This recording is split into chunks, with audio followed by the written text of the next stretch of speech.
What's going on, everybody? John and Will, Loft Polaris. Thank you all for tuning in.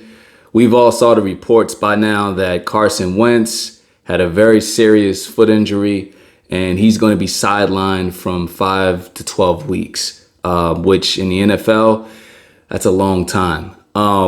Before I give my assessment, I want you to listen close to what head coach Frank Reich had to say about this situation, and I'll tell you my thoughts on this. We consult with the top doctor outside of this camp, right? And then we all circle around, and basically what the determination is that here's what was good about it. It was very clear. I'm talking to Carson early, we're like, hey man, our prayer is just that it's clear, that the decision just becomes clear and we know what the right thing to do. We get the right advice from the right people.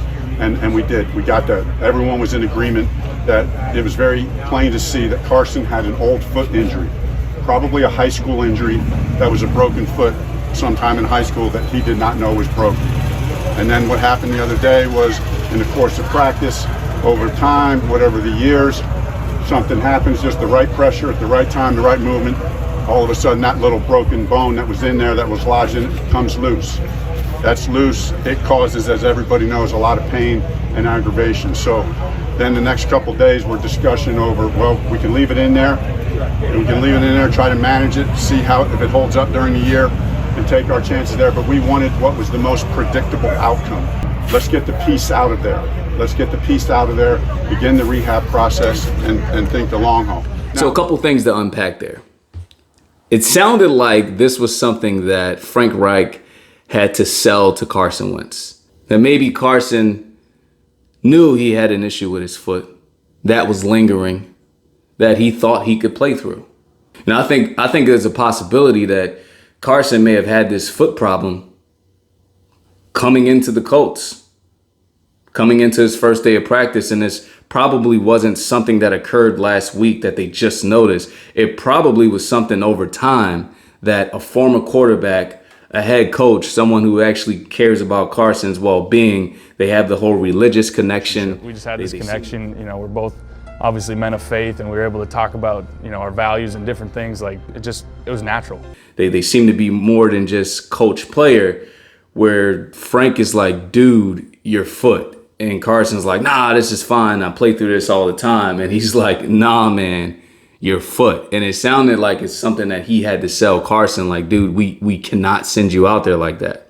Yeah, you could probably play through it. Yeah, we could probably sideline you, take you through some physical therapy. But nah, dude, we got to go to the best doctors. We got to go get some outside opinions. This may have been something you've been dealing with for years. And, the idiots over at the Eagles didn't notice or didn't pay attention or just took your word for it. Every player is going to say, I can play through the pain, I'm fine. And they're just like, okay, whatever, just wrap his foot extra tight, keep him off the field for a few days, he'll be okay.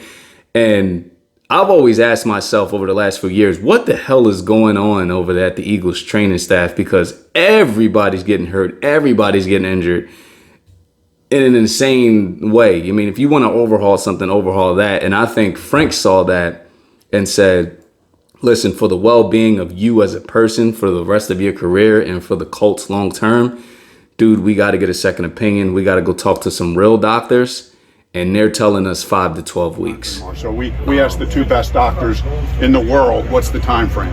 And here's the answer. The answer is the time frame is 5 to 12 weeks. That's the time frame for this injury. That's a big range, okay? And there's no way to know where you're going to fall in that continuum until you get into the rehab process. I believe Frank went to Carson, they prayed over it, and he was like, dude, I need your buy-in here. You got a broken foot, you got a bone loose, probably from years ago, probably from getting sacked 30 plus times with the Eagles. But we got to do something about this now. And I think the hope is that if they address it now, that it's closer to the 5 weeks as opposed to the 12 weeks. And in my opinion, if it's just the 5 weeks, the Colts are fine.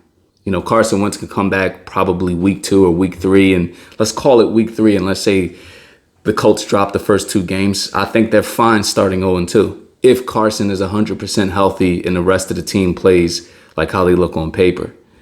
If it's 12 weeks they're in trouble. They're in trouble. I mean, just take a look at the Colts schedule, right, up until November. Because if we're talking 12 weeks, we're talking Carson doesn't come back until November. Take a look at this. Versus the Seahawks, week 1. Then the Rams. Then they're on the road against Tennessee, against Miami, against Baltimore. That defense. They got Houston at home. Then they're on the road again to San Francisco. And then they play the Titans twice before you get to November. That's a pretty tough schedule to just throw Jacob Eason out there, a guy who has no NFL starts. It's going to be rough. And by the time you do get Carson back, I don't think the Colts got a shot. So I think if we're getting towards the end of the preseason, if we're going into September and it's not close, I think you're not doing your job if you don't at least take a look at some of the other quarterbacks. And folks are already throwing names out there. Jimmy Garoppolo, Gardner Minshew. And hey, look, the Chicago Bears happen to have a former Super Bowl MVP who's third string right now.